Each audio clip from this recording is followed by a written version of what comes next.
Hola, el Todopoderoso les bendiga, somos GC Internacional y hoy vamos a trabajar algo de la teología paulina a partir de las cartas que se le atribuyen a él, y una de esas es Tesalonicenses, ¿correcto? Vamos a trabajar hoy con Primera de Tesalonicenses. Padre, gracias te damos por tu bondad, por tu misericordia, por tu amor y cuidado. Gracias te damos por este tiempo.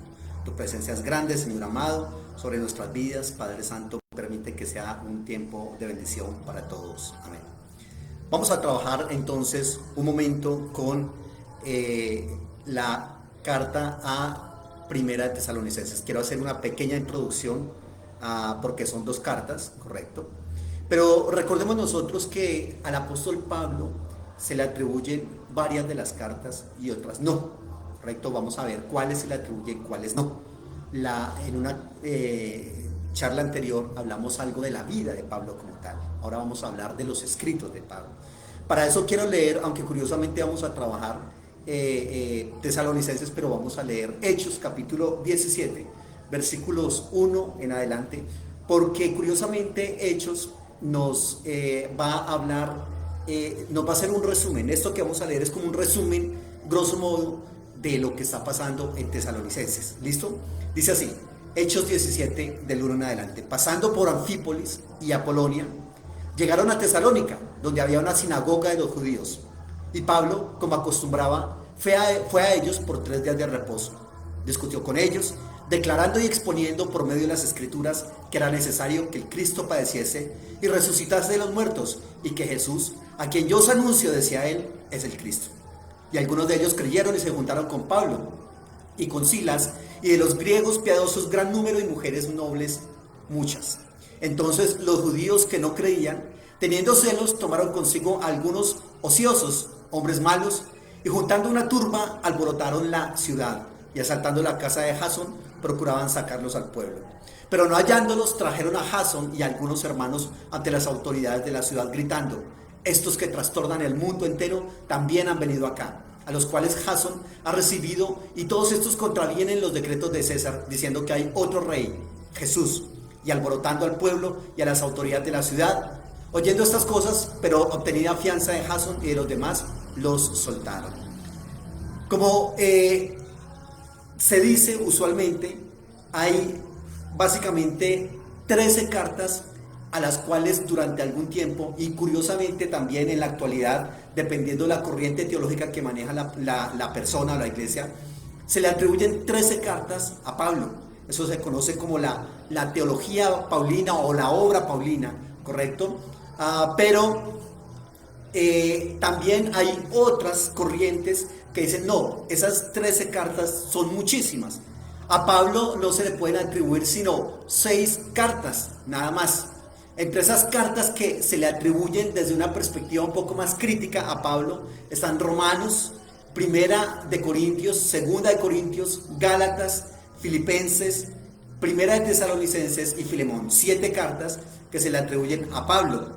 Las otras 6, digamos que sigue una discusión respecto a la autenticidad de las otras, pero que en todo caso, si bien se dice Pablo no las escribió, sí se dice que fueron o bien discípulos de Pablo o discípulos de los discípulos de Pablo. Usted puede ver muchas ocasiones que se habla de cartas de segunda y de tercera generación. Cartas paulinas de segunda generación y cartas paulinas de tercera generación. Entonces, según eso, hay varias posturas. Unos que dicen las 13 cartas que se le atribuyen normalmente a Pablo son definitivamente de Pablo, él es el autor y para de contar. Hay otra postura que dice no, de esas 13, 7 son cartas que se le atribuyen a él y 6 que no, posiblemente no fueron de él. Esas 6 que se dice posiblemente no fueron de él son Efesios, Colosenses, Segunda de Tesalonicenses, Primera y Segunda de Timoteo y Tito, ¿correcto? Ya por otro lado está Hebreos, que también algunas personas sostienen que muy seguramente Pablo es el autor, pero hay otros que van a decir definitivamente Pablo no es el autor de Hebreos. ¿Listo? Muy bien. Hablemos un poquitico acerca de cómo fue que se estableció la iglesia allí en Tesalónica, pero curiosamente, antes de eso, quiero comentarles que cuál es el orden o cuál es digamos, como la propuesta para la organización de esas cartas en la Biblia, de esas cartas que se le atribuyen o no a Pablo, de esas 13 cartas. Y curiosamente, el orden que esas cartas tienen en el canon bíblico básicamente obedece es al número de capítulos que tiene cada carta. Por eso Romanos es la primera carta que está allí en el canon de la Biblia, es decir, en el orden canónico de la Biblia en el Nuevo Testamento, porque Romanos tiene 16 capítulos. Luego está Corintios, porque Corintios tiene también 16, y luego así van bajando hasta que llegan a las cartas que tienen un solo capítulo, por ejemplo Filemón, ¿correcto? Ese es el criterio que se utilizó para organizar las cartas que se le denominaban paulinas en la Biblia, la cantidad de capítulos que tiene cada carta. Pero hay otra opción, y me parece más sana esa opción, y es la opción cronológica, aunque tampoco es tan complejo, tan sencillo de trabajar esa parte, porque tampoco los eruditos se ponen de acuerdo en cuanto a la cronología de los libros de la Biblia, cuándo fue que fue escrita cada una de esas cartas. Se dice que la primera carta que fue escrita por el apóstol Pablo fue precisamente esta de Tesalonicenses, y por eso quiero iniciar, porque voy a estar hablando de toda esta obra paulina durante muchas enseñanzas, ¿correcto? Y por eso empiezo con Tesalonicenses, porque se cree que Tesalonicenses fue la primera carta escrita por Pablo por allá en el año 50 o 51 después de Cristo.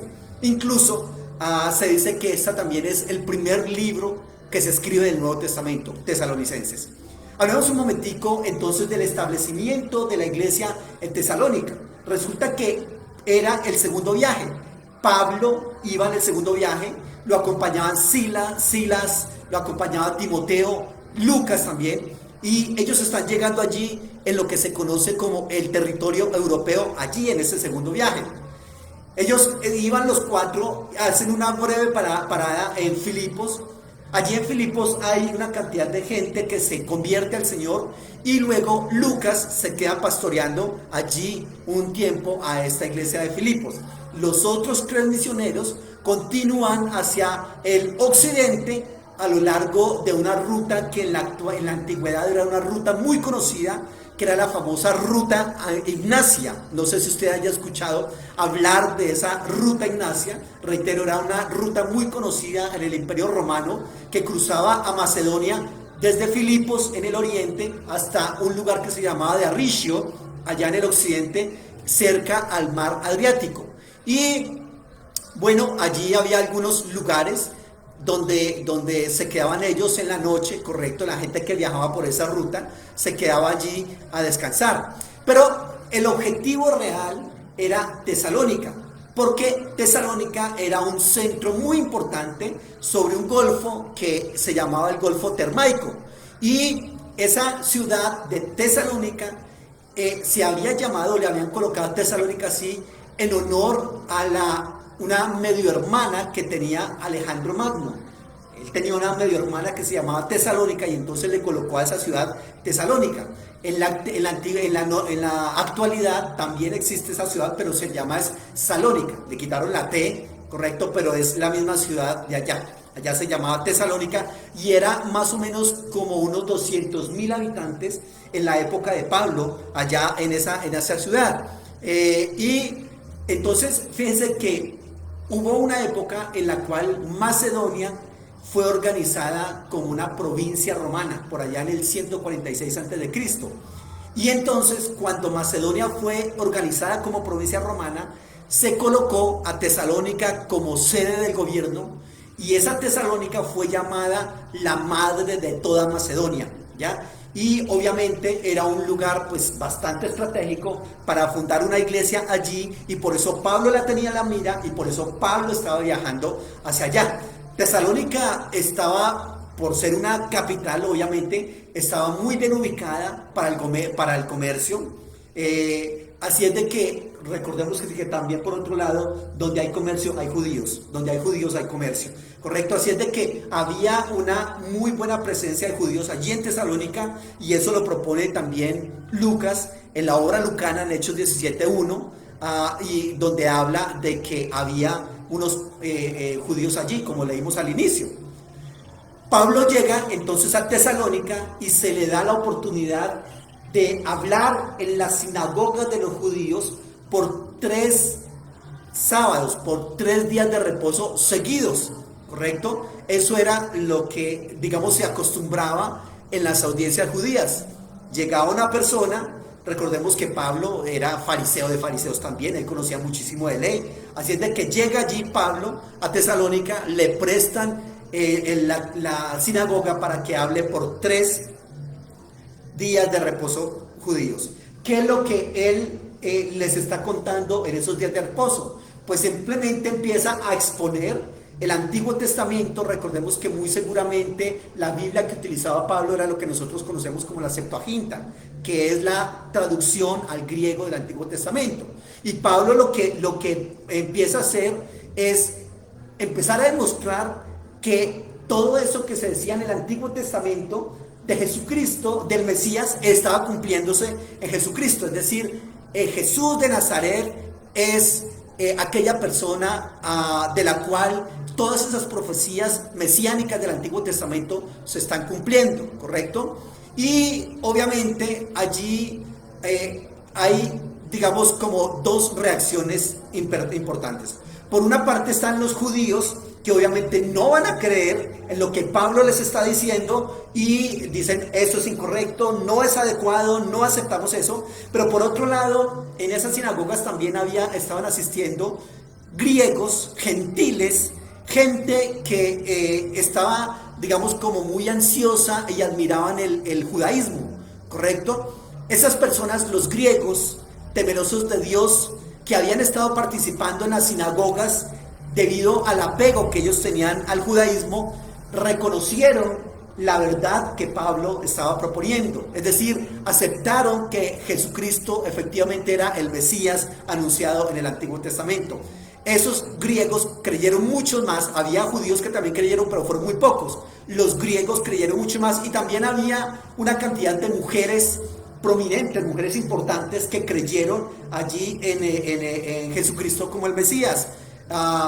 Curiosamente, ese ha sido el gran problema entre el cristianismo y el judaísmo, ¿correcto? El no reconocimiento de los judíos de su ciudadano más ilustre, ¿correcto? Que no lo aceptan como el Mesías y mucho menos como Dios. Así, entonces, los que sí lo aceptaron allí en ese caso fueron, reitero, pocos judíos, más griegos, ¿correcto? Más gentiles, más mujeres muy influyentes allí en la ciudad que creyeron y apoyaron entonces la obra en ese sitio.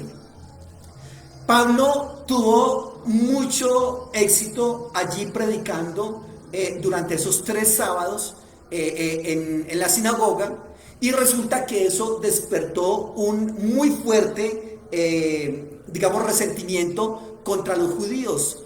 Pablo tuvo mucho éxito, si no bien con los judíos, con los demás sí, y con muchas otras personas que no iban a la sinagoga, pero que finalmente terminaron creyendo en el Señor. Y entonces Pablo tuvo mucho éxito al atraer un gran número de gente, y resulta que los judíos, ofendidos, disgustados, preocupados, arman un alboroto tremendo. En el texto que leímos de Hechos dice que ellos contrataron hombres malos, ociosos, vagos, y dijeron: necesitamos que ustedes nos ayuden a formar una revuelta aquí en la ciudad, porque esto no puede seguir así.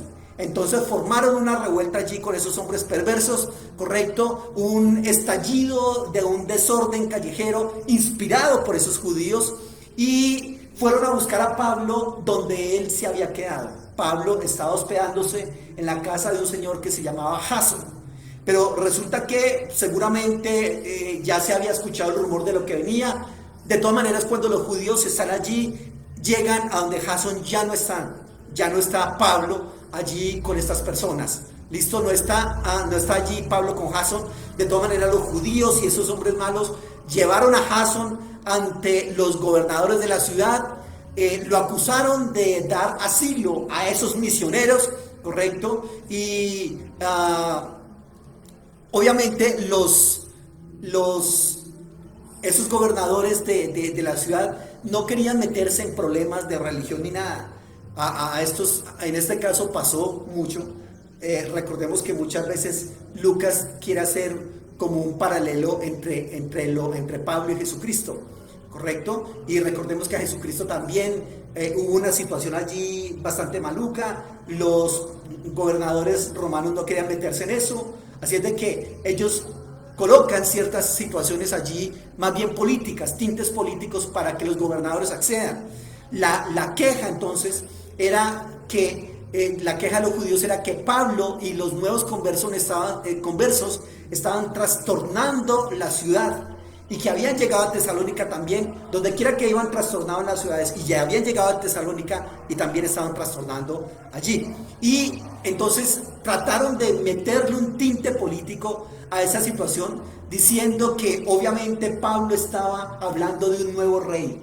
Y entonces el emperador romano no iba a ser más obedecido, por eso es que aceptaban esa nueva doctrina, porque entonces se tenían que oponer a los decretos del César y se estaba alegando que había un nuevo rey que era Jesucristo, ¿correcto? Y eso ya era obviamente una acusación de alta traición al imperio, al imperio romano. Ya, entonces reitero, ¿por qué se dio eso? Por celo de los judíos y por no concordancia de los judíos de la predicación de Pablo. Entonces esa distorsión se presentó de parte de esos judíos para la ciudad y para los romanos como una competencia política entre el emperador, entre los césares y entre Jesucristo. ¿Ya? Entonces allí es bastante fuerte eso.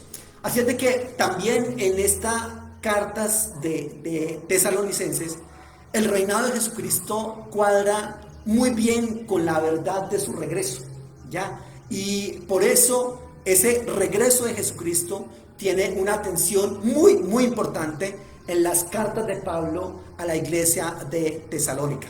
Las autoridades finalmente le hicieron prometer a Jasón y a los otros creyentes que no volvieran a recibir a esas personas, ¿correcto? Y entonces Jasón no pudo volver a recibir en su casa, hospedar en su casa al apóstol.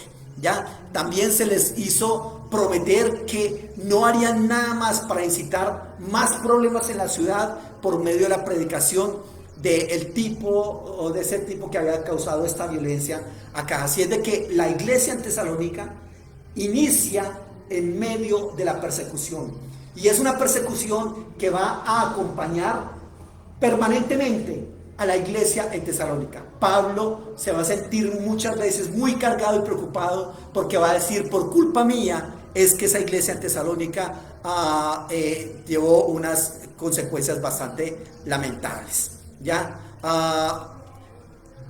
Seguramente Jasón les dio una promesa y la cumplió. Así es de que es muy probable que el apóstol Pablo no haya podido regresar otra vez a Tesalónica. Se dice, algunos van a decir que Pablo salió después de esa revuelta casi que inmediatamente, otros van a decir que realmente no, que Pablo se quedó allí en Tesalónica un muy buen tiempo, que incluso recibió algunos dineros de otras iglesias para mantenerse allí en Tesalónica. En fin, el asunto es que Primera Tesalonicenses 2:18 dice: pero nosotros, hermanos, separados de ustedes por un poco de tiempo, de vista pero no de corazón, tanto más procuramos con mucho deseo ver su rostro, por lo cual quisimos ir a ustedes. Yo, Pablo, ciertamente una y otra vez, pero Satanás nos estorbó.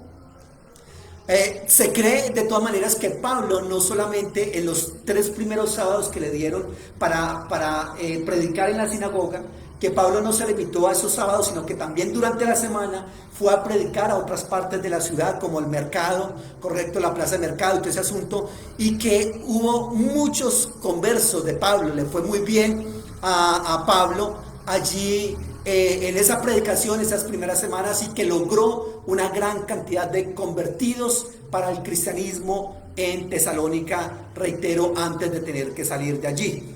Había una muy buena, un muy buen número de gentiles convertidos y asentados allí en la iglesia de Tesalónica, correcto, y reitero que muy seguramente Pablo quedó en estar un tiempo más allí en Tesalónica, según dice 2 Tesalonicenses 3:8. Filipenses 4:16 indica que Pablo recibió, reitero, ayuda financiera más de una vez de los amigos mientras que estaba allí en Tesalónica. Miren lo que dice en Filipenses, capítulo 4, versículos 15 y 16. Y sepan también ustedes, oh filipenses, que al principio de la predicación del Evangelio, cuando partí de Macedonia, ninguna iglesia participó conmigo en razón de dar y recibir, sino ustedes solos. Pues aún a Tesalónica ustedes me enviaron una y otra vez para mis necesidades. La iglesia de Filipo fue quizás la iglesia que más contribuyó con Pablo para darle económicamente, una ayuda económica para que él mantuviera, digamos, allí predicando la palabra del Señor. Vamos a hablar un momento específicamente de Primera de Tesalonicenses. Resulta que luego de que Pablo abandona la ciudad de Tesalonicenses, tiene un breve ministerio en Berea y Atenas, ¿correcto?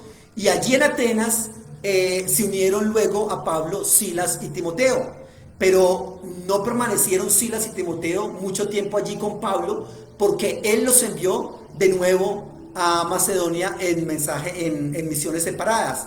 Timoteo fue a Tesalónica, y Silas posiblemente fue a Filipo. Primera de Tesalonicenses 3 dice: como ya no pudimos resistir más estar alejados de ustedes, decidimos quedarnos solos en Atenas y que Timoteo fuera a verlos. Timoteo es nuestro hermano estimado y compañero de trabajo, siervo de Dios que anuncia las buenas noticias acerca de Cristo. Él nos animará y fortalecerá en su fe. Entonces, cuando Pablo sale de Tesalónica, al poco tiempo envía a Timoteo allá, ¿listo? Y luego Timoteo y Silas vuelven a reunirse con Pablo en Corinto, según Hechos 18, del 1 en adelante, que dice: después Pablo se fue a Atenas para la ciudad de Corinto. Y el versículo 5, cuando Silas y Timoteo vinieron de Macedonia, Pablo estaba dedicado completamente a anunciar el mensaje a los judíos. Les demostraba que Jesús era el Mesías, pero los judíos se pusieron en contra de él y lo insultaron. Entonces Pablo se sacudió el polvo de la ropa en señal de protesta y les dijo: si no se salvan, no será por culpa mía. Yo he hecho todo lo que he podido y de ahora en adelante me dirigiré solamente a los que no son judíos. Aquí hay algo bastante interesante. Es muy complicado hacer que un judío abandone el judaísmo y se vuelva cristiano. Estoy hablando de los judíos que son judíos religiosos, ¿correcto? De todas maneras, tampoco un judío tiene que abrazar el cristianismo como religión, ¿no? Allí simplemente es de pronto suficiente con que el judío pues simplemente acepte a Jesucristo como Señor, como Mesías, como Salvador, y para de contar. Lo pueden hacer ahí en el judaísmo, como efectivamente está pasando ahora con muchos de ellos, ¿correcto? Que están aceptando a Jesucristo. Y el asunto es que cuando se encuentran ellos ahí en Corinto, parece que el informe de Timoteo para Pablo acerca de Tesalonicenses fue bastante favorable, y Pablo comenta en su primera epístola respecto al crecimiento de la iglesia, respecto al celo que tenía la gente de Tesalónica con la ley del Señor, ¿correcto? Cómo estaba motivando, cómo había nuevos conversos, etcétera, etcétera. Pero de todas maneras, ellos necesitaban un consejo de parte de Pablo respecto a varios puntos. Un primer consejo era en cuanto a que había comenzado una persecución, o había más bien continuado una persecución, y Pablo se sentía un poco responsable y se sentía mal porque esa persecución había tomado lugar o había iniciado cuando él estaba allá en Tesalónica. Es decir, la persecución había iniciado con Pablo en Tesalónica y no había cesado durante todo el tiempo que estuvo esta iglesia actuando. Así es de que, de todas maneras, él, en medio de su sentirse tan mal por esa persecución, de todas maneras también les da un aliento a los lectores, les alaba por su fidelidad en las pruebas, ¿correcto? Y les dice en 1 Tesalonicenses 2:14: hermanos, ustedes siguieron el ejemplo de las iglesias de Dios que pertenecen a Jesucristo, que están en Judea. Allí el pueblo de Dios sufrió, ¿dónde? En Judea. Muchos a causa de los otros judíos Y lo mismo ha pasado con ustedes allá en Tesalónica, pues han sufrido mucho a causa de sus propios compatriotas. Primera de Tesalonicenses 3:3 dice: así nadie se dará por vencido con tantos problemas. Ustedes saben muy bien que debemos sufrir todo eso. Cuando estábamos allá con ustedes, les dijimos que todos ustedes debían sufrir. Ahora ven que todo esto ha ocurrido tal como lo dijimos. Cuando ya no pude resistir más, envié a Timoteo para saber cómo estaban en cuanto a la fe, pues temía que el diablo los hubiera empujado al mal y que todo nuestro trabajo se hubiera echado a perder.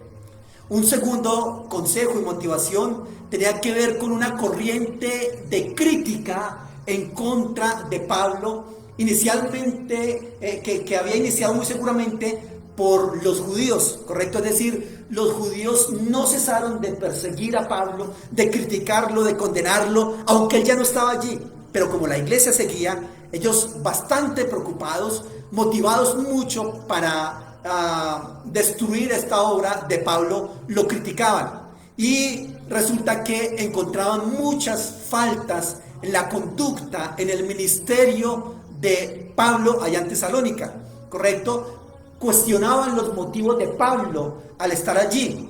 Y Pablo, entonces, allí en el capítulo 2, versículos 1 al 12, sale en defensa de su conducta, diciendo que Pablo les dice a ellos: nosotros no estuvimos predicando allá por plata, nosotros no fuimos gravosos a ustedes, nosotros fuimos como una madre que da pecho a su hijo recién nacido. Fuimos muy cariñosos con ustedes, fuimos muy tolerantes con ustedes. Reiteró Pablo, tratando de desmentir lo que se estaba diciendo del ministerio y de la conducta de él allá en Tesalónica. En tercer lugar, también había como un modelo cristiano de santidad, que lo que Pablo les enseña es que esa santidad requiere una reiteración para poder beneficiar a aquellos que han salido hace poco del paganismo y que los ideales morales de ellos están muy bajos. Es decir, hay nuevos convertidos, ¿correcto? Y esos nuevos convertidos, como salen del paganismo, un paganismo que tiene unos principios éticos, morales y espirituales muy bajos, se les tiene que seguir enseñando acerca de la santidad, que guarden la santidad, que tienen que seguir allí el ejemplo de Cristo y el ejemplo de Pablo. Entonces Pablo habla de esos aspectos allí en el capítulo 4 del 1 al 8. Otro consejo o guía o dirección que tienen necesidad de escuchar los de Tesalónica es que la muerte de ciertos miembros de la congregación, ojo, la persecución había sido tan fuerte que incluso habían matado a gente ahí de Tesalónica, pero que esos miembros de la congregación que habían muerto estaban creando una preocupación bastante fuerte para la iglesia de Tesalónica por el bienestar de los seres amados. Ocasionaba preguntas respecto a su participación en la salvación final. ¿Qué iba a pasar con ellos, con los que habían muerto luego de la muerte? ¿Qué iba a pasar con ellos en el regreso del Señor Jesucristo? Porque la iglesia y las cartas a Tesalónica, reitero, hablan muchísimo acerca de la venida de Jesucristo, ¿correcto? El regreso de Jesucristo. Y entonces, ¿qué va a pasar con los que han muerto? Y Pablo tiene que darles allí unas instrucciones y un consuelo muy adecuado para esa situación. En el versículo 13 del capítulo 4 en adelante dice: hermanos, queremos que sepan lo que va a suceder con los muertos, para que no estén tristes como los demás que no tienen esperanza. Creemos que Jesús murió y resucitó, y de igual manera Dios hará que todos aquellos que murieron y que creían en Jesús resuciten para estar con Él. Lo que anunciamos ahora es un mensaje del Señor. Los que estemos vivos cuando regrese el Señor, nos iremos con Él, pero los que ya hayan muerto irán antes de los que estén vivos. El Señor mismo vendrá de los cielos. En ese momento dará su orden con voz de mando, con voz de arcángel. Sonará la trompeta de Dios y los que hayan muerto en Cristo resucitarán primero.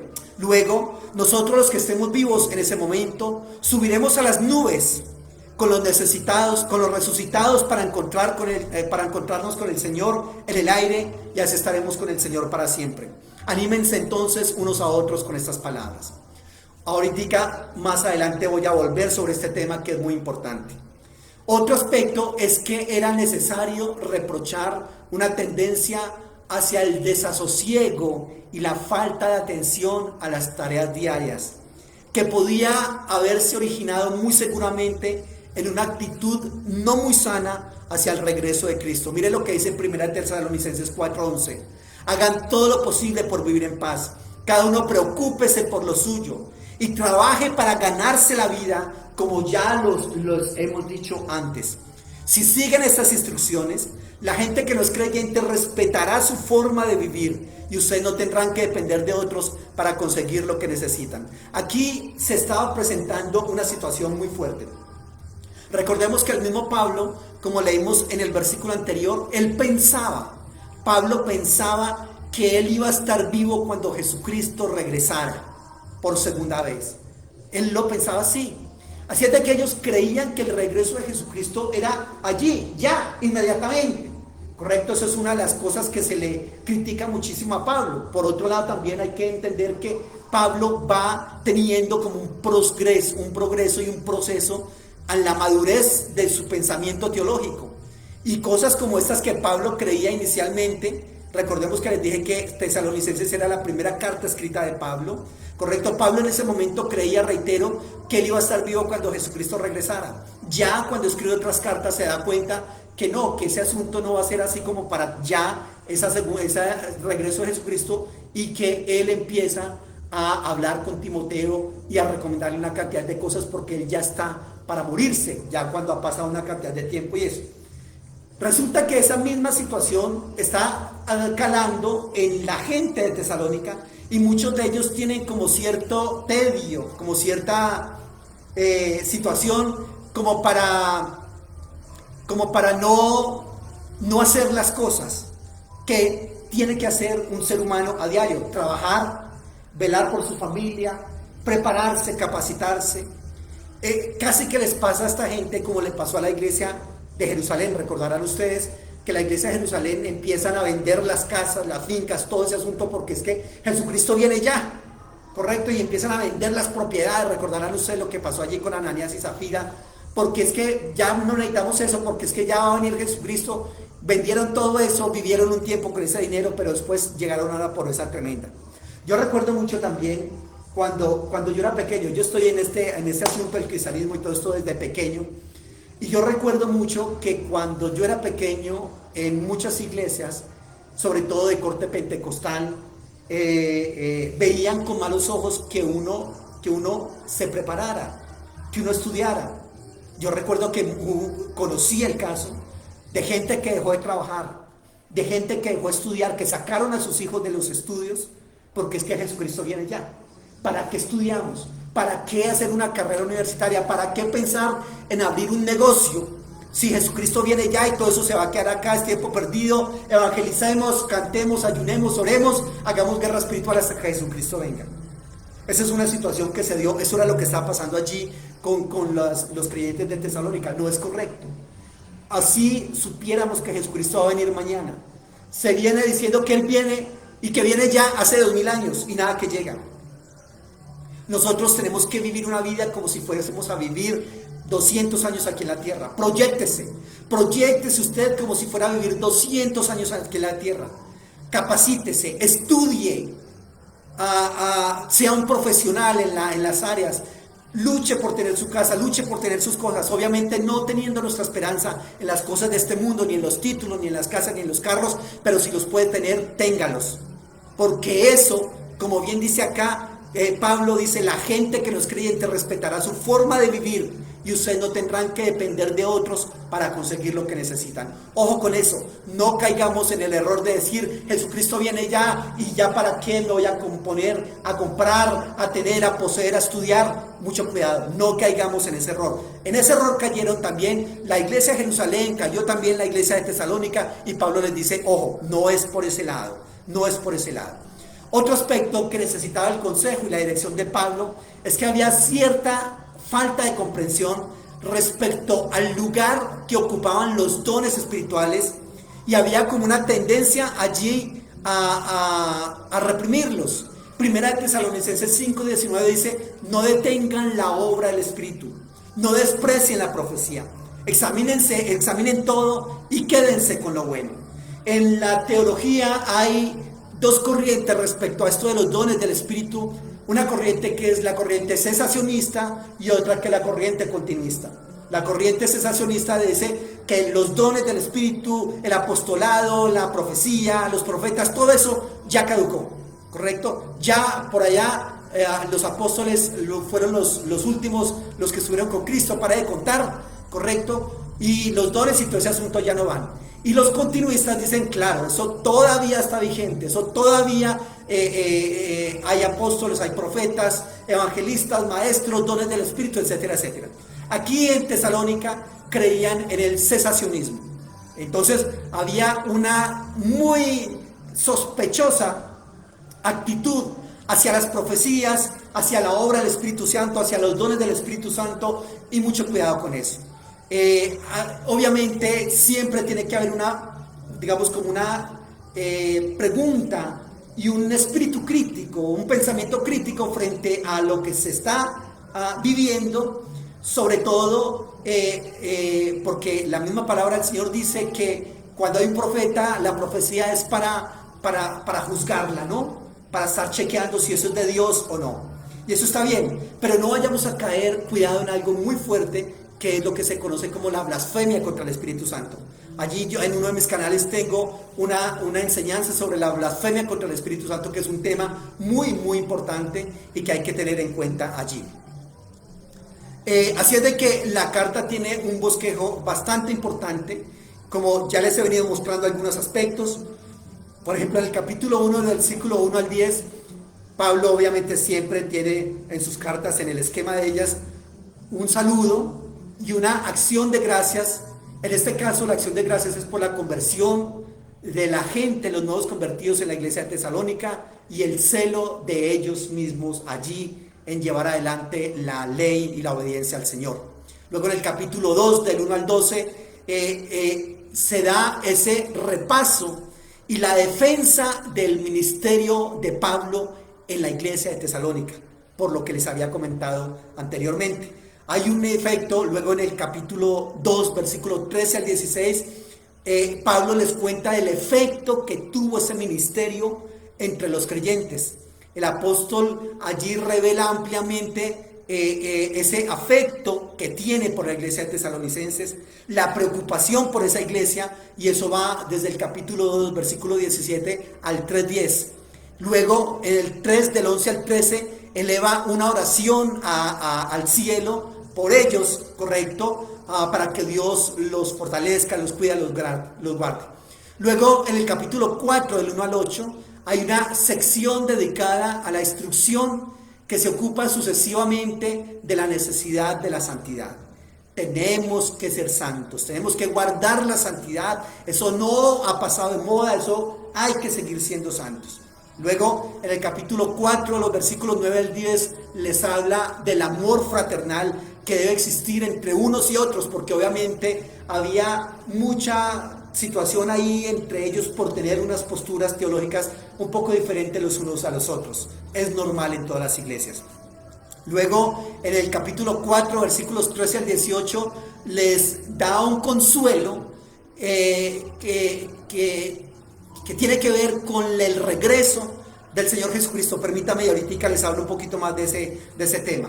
Luego, en el capítulo 5, del 1 al 11, habla de la necesidad de permanecer alerta y la calma que debe estar en la vida de ellos por la seguridad del regreso de Jesucristo. Luego, en el 5, del 12 al 22, hay una serie de exhortaciones, así más bien como rápidas, y hay una oración en el 5, 23 y 24, con la cual se está concluyendo la carta. Hay unos pedidos finales en los capítulos 5, versículos 25 al 27, y una bendición allí. Pero les dije algunas ocasiones que quería hablarles un momentico de ese concepto del rapto. El rapto que está allá en el capítulo 4, versículos 12 al versículo 18 en adelante. Allí básicamente, bueno, aquí hay primero una situación que se da. Hay varias personas, yo sé que esta doctrina del rapto es muy importante para muchas personas, ¿correcto?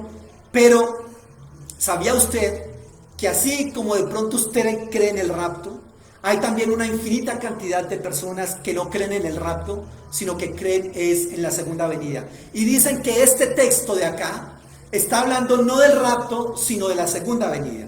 Ahora, el problema es que en el griego están los dos términos allí en toda esta pericopa de la que estamos hablando en este momento.